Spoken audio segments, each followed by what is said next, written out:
point number 3.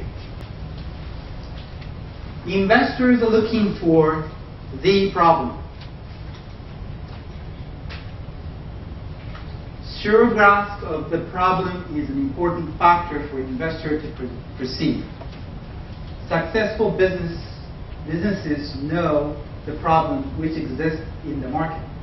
Successful entrepreneurs are thoroughly knowledgeable about the market, so as to provide what the customers want. But never what the entrepreneurs want come before what the customers want.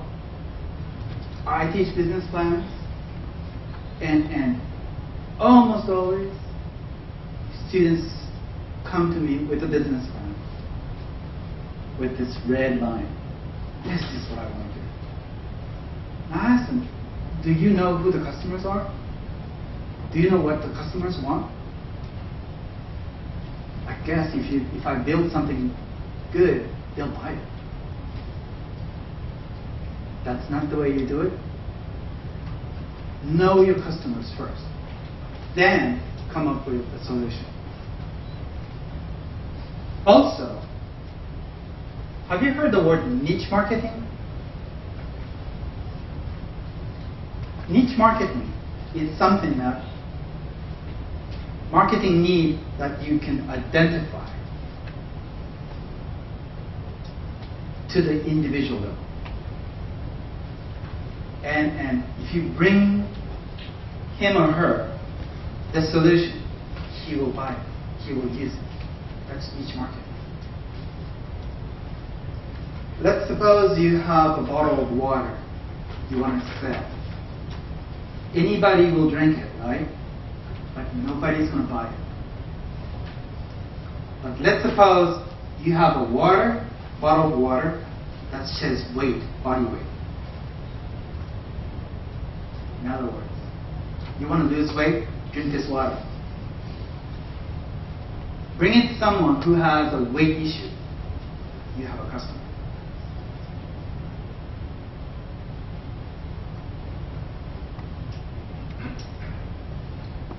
Developing a business strategy.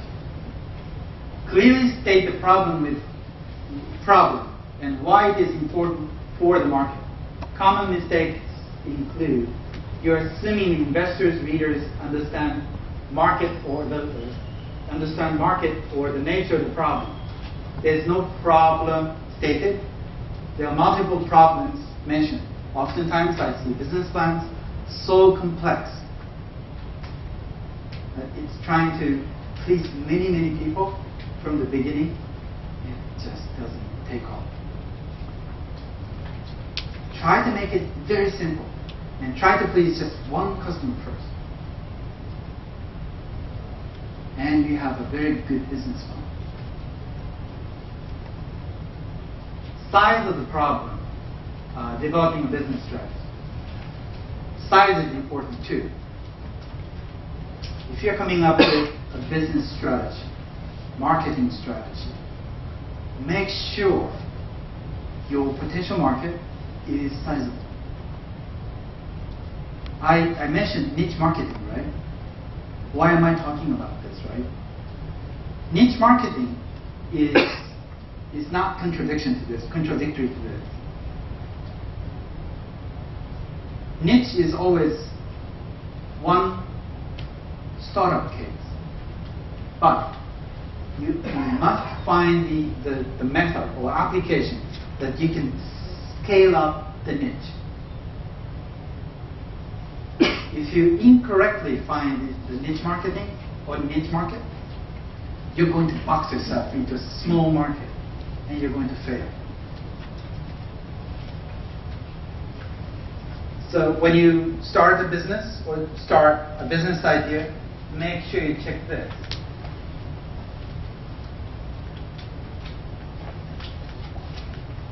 The solution. This is the solution you're bringing to meet the problem you just identified. It must come in pairs.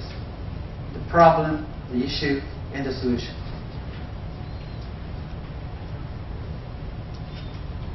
Now, This is something that you strive to become.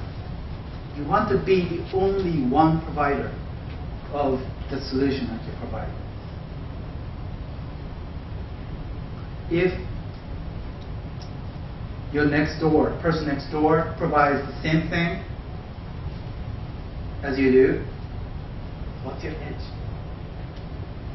It's usually how cheap can you do it. And this is a downward spiral. You don't want to go into a market where everybody's doing it. Again, find a niche for yourself. This is something that only I can do. Then you have a very good business model.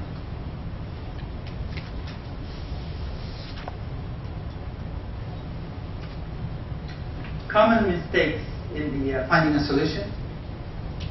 Stressing technical aspects rather than how solution solves the problem. I used to be an engineer. I used to do this. I have a solution, but I don't have any problem to solve. You go to university laboratories, you have a bunch of them. Lack of evolution path, roadmap for your solution. Not detailing what is being created. Intellectual property, customer-based patents. You need to be able to say this. This is what we're creating.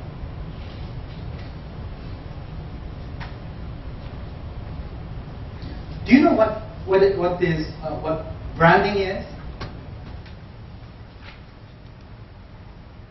Is it the logo mark?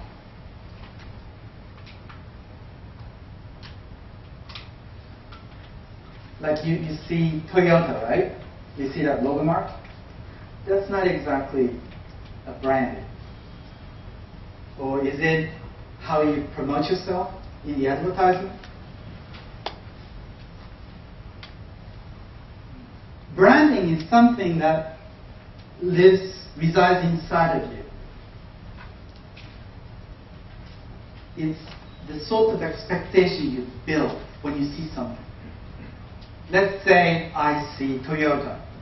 My expectation, sure, this is a car, but my expectation is that Toyota quality, Toyota won't let me down. Now, if you don't have a brand, you don't have any expectations. That's why it's hard to please people. So to build a brand, you need to position yourself in the marketplace. You need to be aware where you are in the marketplace and stick at it for maybe 2 to 3 years. Then people will start to recognize you. Oh yes, that person provides this or that kind of service. That's his or her branding. It's not how many direct mails I send out, or it's not how many advertising space I buy. It's building expectations in your customer's mind. To build that expectation, you must decide yourself a position within the market, within a broad range of products. It's sort of a reference point for your customers.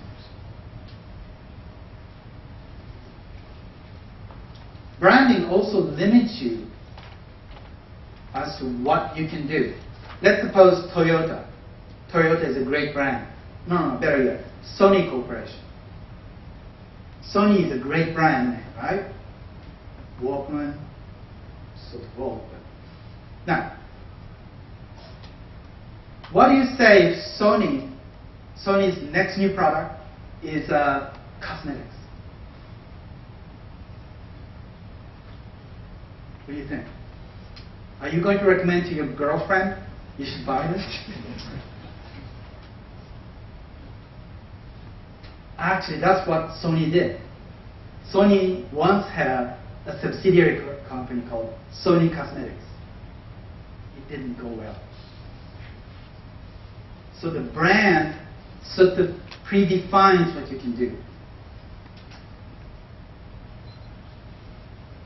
So you need to be really aware which direction you want to head for and how you want to start building your brand name. Point number 5. Stay within your core competence. Core competence, this word is often translated for the Japanese engineers. And many marketing people don't think this is relevant terminology, but it is.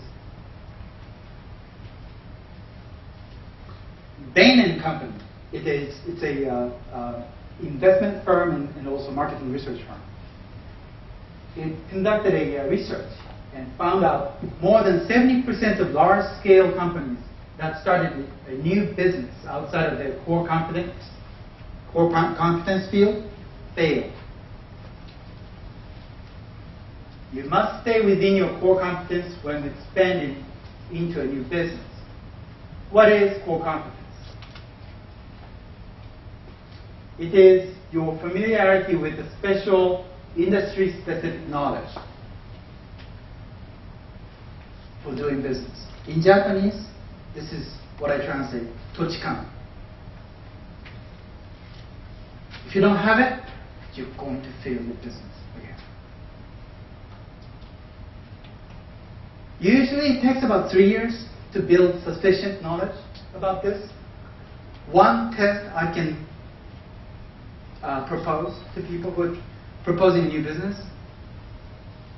Can you tell me industry-specific or business-specific jokes? Now, laugh among your colleagues, but someone outside have no clue what you're talking about. This is the sort of joke that I'm looking for in testing your core competence. If you're starting a new business, make sure you need to be able to do this.